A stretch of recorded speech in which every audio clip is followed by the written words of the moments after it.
What if faith isn't about having clarity, but about staying in relationship with Christ who keeps showing up even when you don't have deep understanding? Welcome to Perspectives, a podcast where the clergy women of the First United Methodist Church of San Diego share their musings on scripture, theology, and what it has to do with us. Welcome to Perspectives. I'm Reverend Hannah. I'm here with Reverend Brittany in the studio. We are so glad that you are tuning in to listen to our podcast. As this week, we're reflecting on a post-Easter story that reminds us that we don't have to have it all figured out to be met by Christ. So we are reading a story from John chapter 20, verses 19 through 25. It's often subtitled as Doubting Thomas, but let me read it for us to you all. It starts like, "It was still the first day of the week. That evening, while the disciples were behind closed doors because they were afraid of the Jewish authorities, Jesus came and stood among them. He said, 'Peace be with you.' After he said this, he showed them his hands and his side. When the disciples saw the Lord, they were filled with joy. Jesus said to them again, 'Peace be with you. As the Father sent me, so I am sending you.' Then he breathed on them and said, 'Receive the Holy Spirit.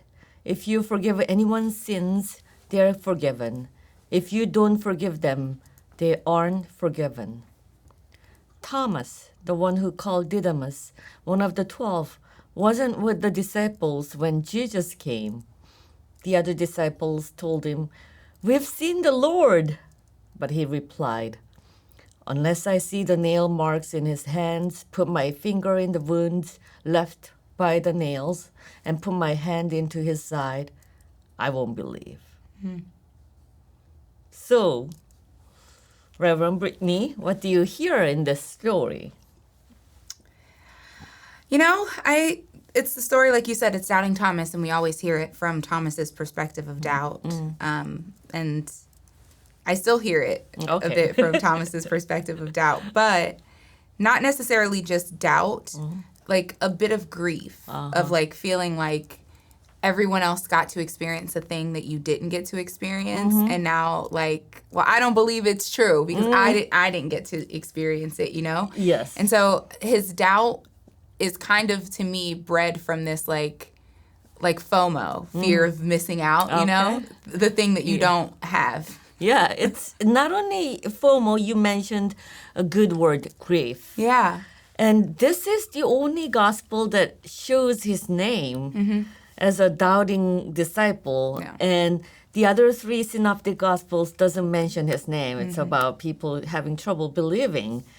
But I think this Johannine gospel, which was written a little later than the other synoptic gospel, was facing a little different reality, real danger of being persecuted. And I could see that John, the author of John, was developing some characters as necessary to the faith community. And he's one of those characters that the author must have carved out to as an example.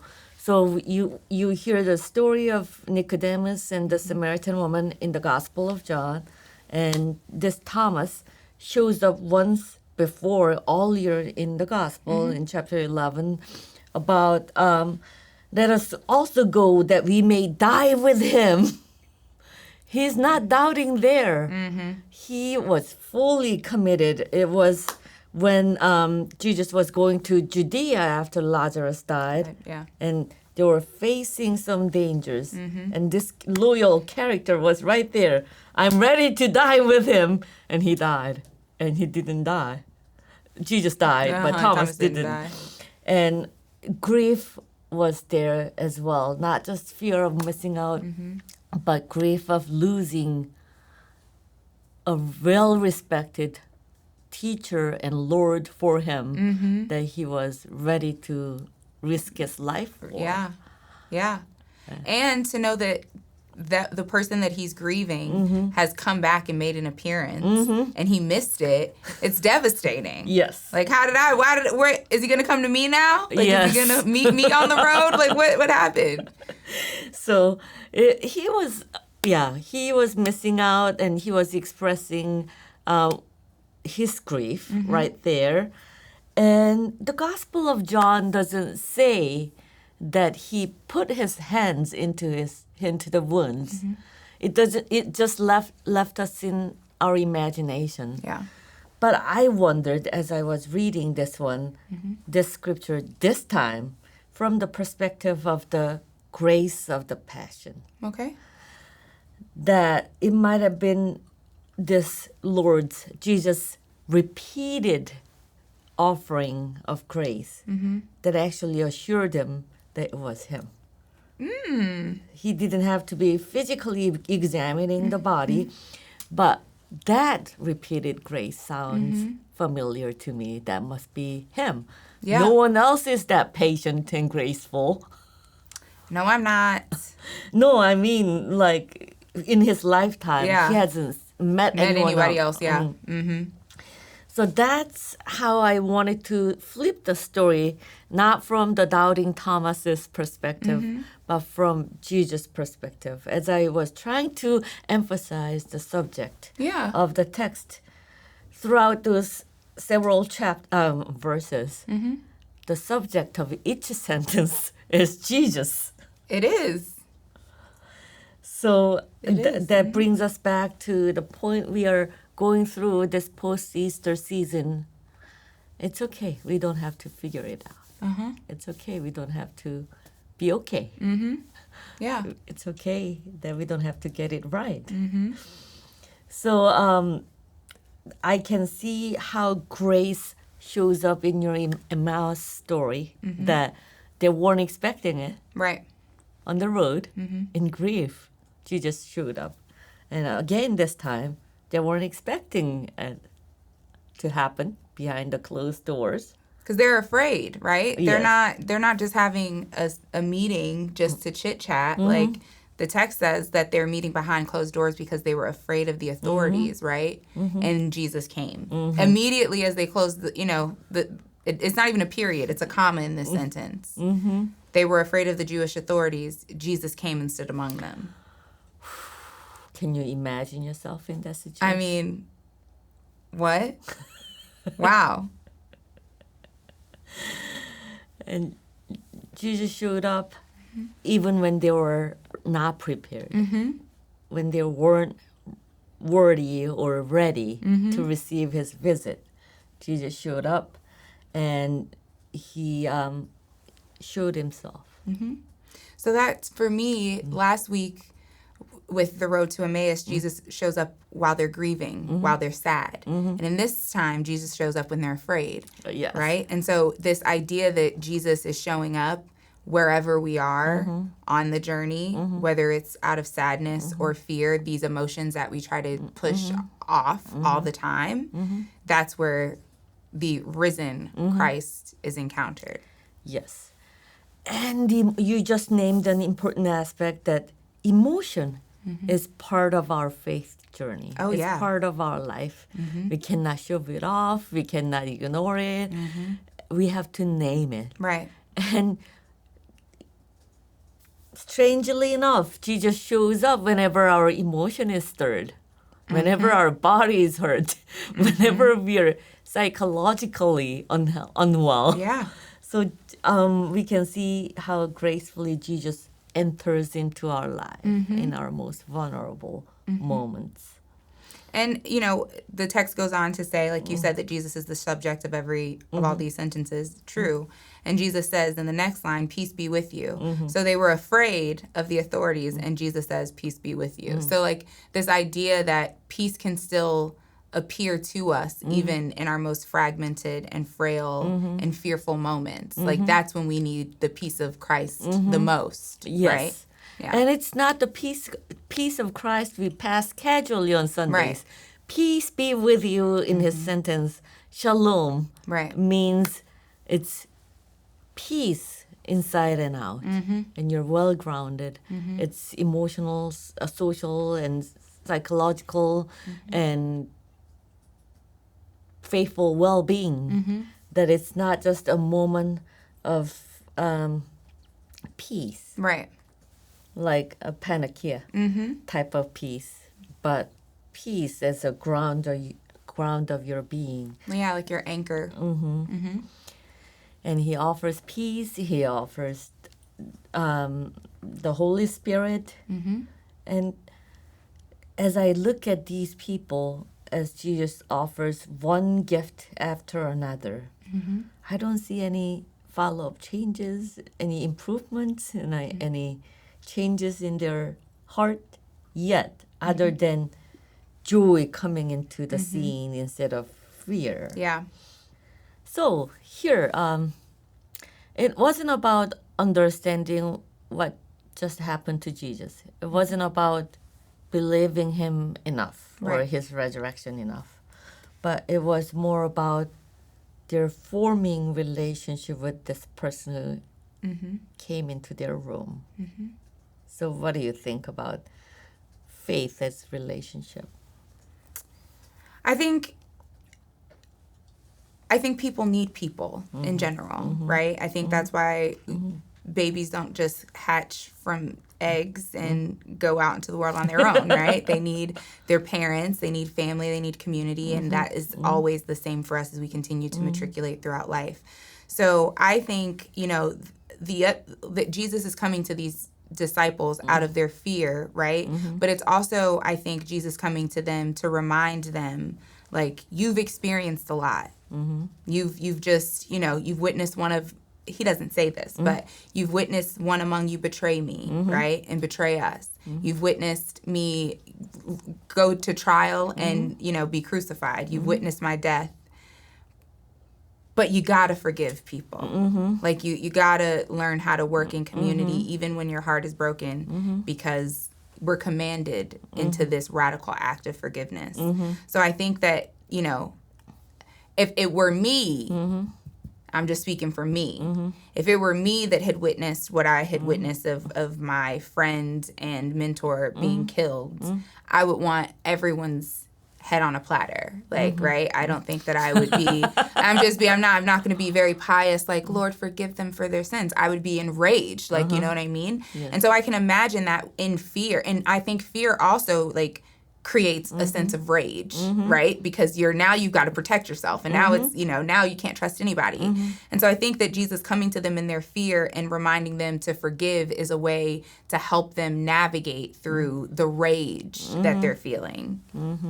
And how they're going to have to forgive one another for some of the things that they will do in the missteps that they have. And they're also going to have to forgive folks that they encounter outside of those closed doors. Yes.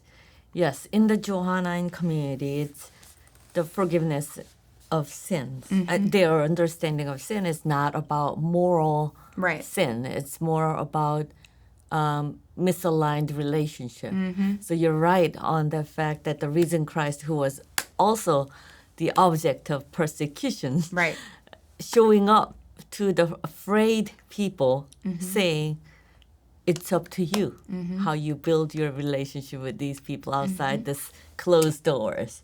Now you're about to build relationship outside this church, even with those who have the power over us.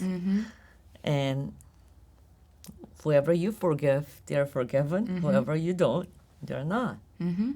It's not the urgency of saying you have to forgive them. Yeah. It's up to you. It's up to you. To build that relationship after Easter. Build that relationship after the persecution, after the relationship had been broken. So. And to know that if the same applies to you, right? So if you don't forgive, then other folks have the right not to forgive you. If that, you know what I mean? Yes. So Jesus isn't saying it, he doesn't say it straight out that way, but it, to me, applies, right? Yes. And here, this was a stark contrast of seeing faith as a continual journey over against some of the evangelical churches asking, when were you saved? Right. What date were you saved? Right. was happening over time in the scene. It's not just once you get it and click it and clarity shows up. They're still afraid, confused, disoriented. And Jesus keeps showing up and offering something more. Even the power to forgive. Yeah. Yeah. I mean, I always say, me and forgiveness, we working on it. We working on it, God. But see, that's what I'm saying. I feel like Thomas gets a bad rep. Like, I really do, because Jesus has given them peace. You know what I mean? He's heard, the rest of them have heard the words of Jesus' peace. Thomas is now having to, take it second and third hand, like, okay. So I feel like I get why he's doubtful in a way. Like, how did you get the peace and I didn't get the peace? I want a piece of the peace. Y'all seem, like, where, you know what I mean? Or maybe Thomas shows up and he feels like nothing has changed within them. So did you really meet Christ? Because that's another good imagination. You doing y'all acting the same. You still standing in the corner shaking and scared. Did you really get the peace? Who knows? So I feel like Thomas is in a complicated position. Yes, and I wish we had included the scene where Thomas encounters Jesus later time in the following verses. And as I mentioned earlier in our podcast, that he didn't have to touch or see the proof to recognize this man as Jesus. He was one of those relational person who could immediately, even if I don't see your face, if Brittany is showing up like 100 yards behind me, I can hear your voice and your tone, and I can recognize you. And it was like that in the following verse. And his bad rap, wasn't fair to end here right now. And it's just like exactly what you said. It's like there's something about like energy exchange between people, right? And like, when someone has genuine love and care for you, and when they don't, right? And so Thomas didn't have to see the nails in his side, but just like you're saying, he could feel the relationship and he could feel the love that was being poured between, them in that experience. And I think that's, to me, that's when we recognize the risen Christ, is when we can recognize it within each other, right? In relationship. Exactly. Jesus has come to me in so many ways, but not in the way like I was walking down the road, to Emmaus and Jesus walked alongside me. But I have encountered Jesus in interactions with other people when I was feeling down and someone may have said something that like really lifted my spirits. And it's like, oh, maybe I do matter in the world. Or I was feeling pretty insignificant and someone said, oh, the words that you said really empowered me. And it's like, oh, maybe God is, like those moments of those interactions to me have reminded me of God's presence in the risen, and not just God's presence, but I'm talking about the risen Christ, and not just Jesus of Nazareth, but the risen Christ. Yes. And the risen Christ reminds me that like, even though bad things happen in the world, that doesn't have the final say. Yes. Right? Yes. And I love the fact that you mentioned that the risen Christ showed up. Didn't change the circumstances a bit. Right. Their persecution, their fear didn't go away. Correct. And they weren't safe, but he gave them peace. Right. And when the risen Christ shows up, even when the circumstances don't change, your inner attitude changes. And you have more confidence and more relationship, ongoing conversation with that risen Christ, asking the right questions like Thomas, not doubting Thomas, but putting good questions, Thomas. And faith may not be about clarity. It's about living in the tensions of reality and what's given to you, and the tension between certainty and ongoing questions. And you cannot love someone unless you keep on asking questions out of curiosity, getting to know that person. So maybe faith isn't about resolving that tension. It's more about staying in relationship with that risen Christ who keeps showing up. Because the risen Christ shows up in the tension, right? It's always in the tension. And I know for me, I don't like the tension. I'm like, okay, I would rather not feel like this. I would rather be done with this. Well, please. But I have learned through many years of therapy that growth happens when you embrace the both and. Yes. That nothing is always either or. There's always a tension. And I am working. I used to say, there is no such thing. There's no gray. It's only black and white. And then someone, beloved pastor in my divinity school years, said to me, well, Brittany, gray is a color too. And I thought, okay. But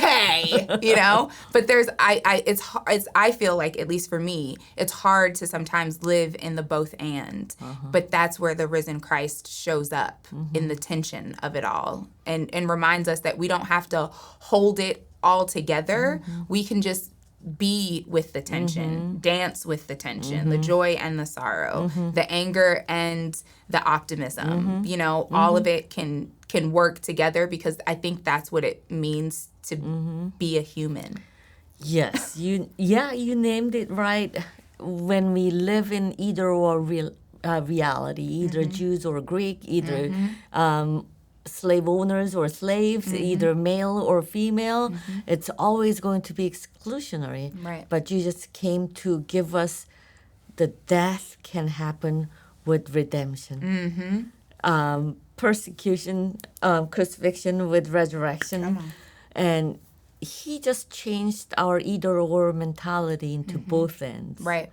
And so that we may be able to find peace in struggling moments when you don't see the picture clearly. Jesus has a way of teaching all the time. Through his life and his death and resurrection. So maybe the question now on, as we live in the post-Easter season with the grace of the Passion that allows us to embrace both and more, the question may not be, do I believe in this? Do I have strong enough faith? But is it more like, am I open to the Christ who offers both peace in times of struggles? Am I open to encounter, right?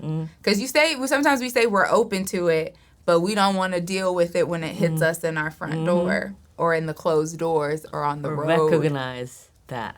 Hello, Reverend Hannah, I have read this story 1,000,003 times, and today I feel like we did some really good exegetical work in a way that I had not thought about, so thank you. Welcome. Thank you for being the conversation partner. Of course, we have a couple of questions for you, 3 of them. Where in your life do you feel that you have to have everything figured out? 2, what helps you stay connected with God when you are unsure or when you're struggling?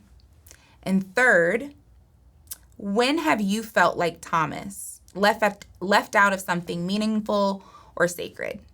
We hope that you'll spend some time reflecting on those questions, whether you reflect on them internally with yourself or you have some outside dialogue. We would love to hear what you're thinking about on this faith journey as we continue to dance together with the grace of the Passion. See you soon. Bye. This is a production of First United Methodist Church of San Diego.